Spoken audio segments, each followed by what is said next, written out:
Assalamualaikum dear viewers, welcome back on my YouTube channel for another video of class 8th।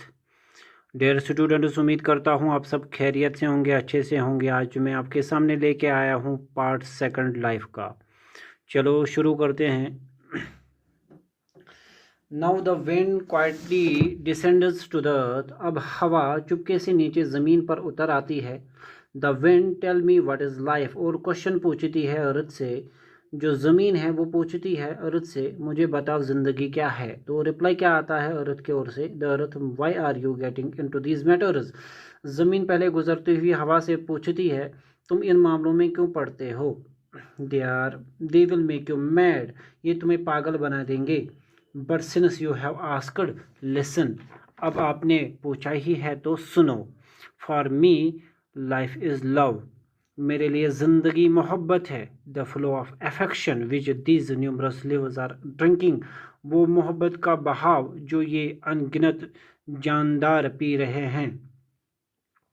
These saprotas springing from me have to grow and give flowers and fruits।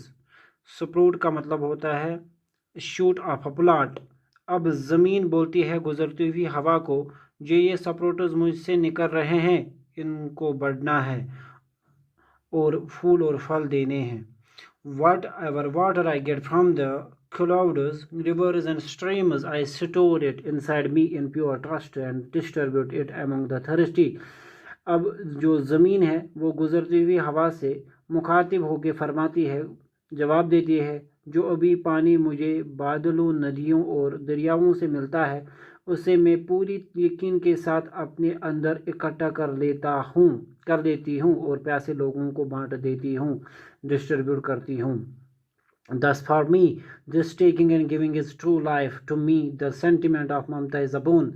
इसीलिए मेरे लिए ये लेन then की ज़िंदगी ही सच्ची ज़िंदगी है। मेरे लिए ममता का जज्बा ही इताअत है। By now the wind is exhausted and somewhat confused too। She comprehends something, meditating on what she understood and trying to forget what she did not, when her eyes fall on a little girl who appears quite pretty and innocent। The little girl is lighting new lamps with the one that is alight in her hand।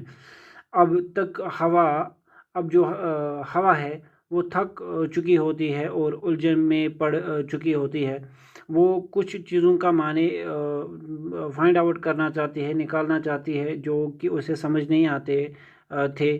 और कुछ ऐसे भी चीज़ें होते हैं, कुछ ऐसे भी चीज़ें होती है जिनका माने वो समझ नहीं पाती है पूरी तरीके से, उनको वो भूल जाना चाहती है। तो अचानक से क्या होता है, उसे एक छोटी लड़की पे नज़र पड़ जाती है, जो कि बहुत ही ज़्यादा खूबसूरत होती है और मासूम ज़ाहिर होती है। ये जो नन्ही लड़की होती है, ये नए दियों को जला रही होती है उस जलते हुए दीपक से जो इसके हाथ में होता है। फिर विंड क्या क्वेश्चन करती है इस छोटी सी बच्ची को, the wind who are you my dear. हवा जो है वो पूछती है, मेरी प्यारी कौन हो तुम। The little girl I am the life of this creation. तो नन्ही सी बच्ची जवाब देती है, मैं मखलूक़ात की ज़िंदगी हूँ। The wind what are you doing. तो फिर जो है विंड फिर से क्वेश्चन पूछती है कि आप तुम क्या कर रहे हो। तो लिटिल गर्ल क्या जवाब दे रही है, the little girl I am only lightning this new lamps with the lamp that is alight. नन्ही लड़की जवाब देती है मैं सिर्फ इन नए दियों को जला रही हूँ जो अपने हाथ में पकड़े जलते हुए दिए से। तो ये बेसिकली क्या करती है कि एक जो जला हुआ दिया होता है उससे बाकी जो दिए होते हैं उनको जलाने की कोशिश कर रही होती है। The wind and these behind you have left some lamps unlighted. और विंड क्या पूछती है इस छोटी सी बच्ची को, और पीछे ये क्या है, तुमने कुछ दियों को बिना जलाए ही छोड़ दिया है। द लिटिल गर्ल, और लिटिल गर्ल यहाँ से रिप्लाई करती है, जवाब देती है, two lamps have no oil in them. इन लम्पों में तेल नहीं है, इनमें तेल ख़त्म हो चुका है।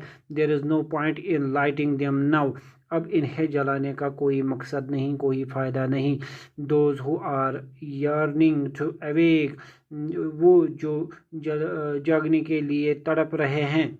यहाँ पे स्टूडेंट्स के लिए ये इशारा है, स्टूडेंट्स के लिए कहा जो कि पढ़ने के लिए तैयार होते हैं, अपने कैरियर के लिए तैयार होते हैं। यही यहाँ पे पॉइंट का कहना है, ऑथर के कहना है।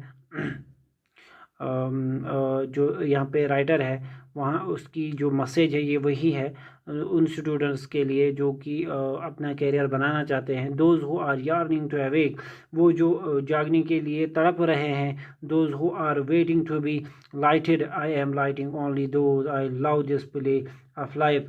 अब जो छोटी बच्ची है वो जवाब देती है, जो जलने का इंतज़ार कर रहे हैं मैं सिर्फ उन्हीं को जला रही हूँ, मुझे ये ज़िंदगी का खेल पसंद है। Hearing this, the wind smiles as this play greatly impressed her.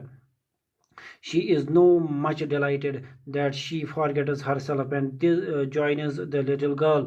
ये सुनकर हवा मुस्कुरा देती है क्योंकि ये खेल उसे इंतहाई मुतासिर करता है।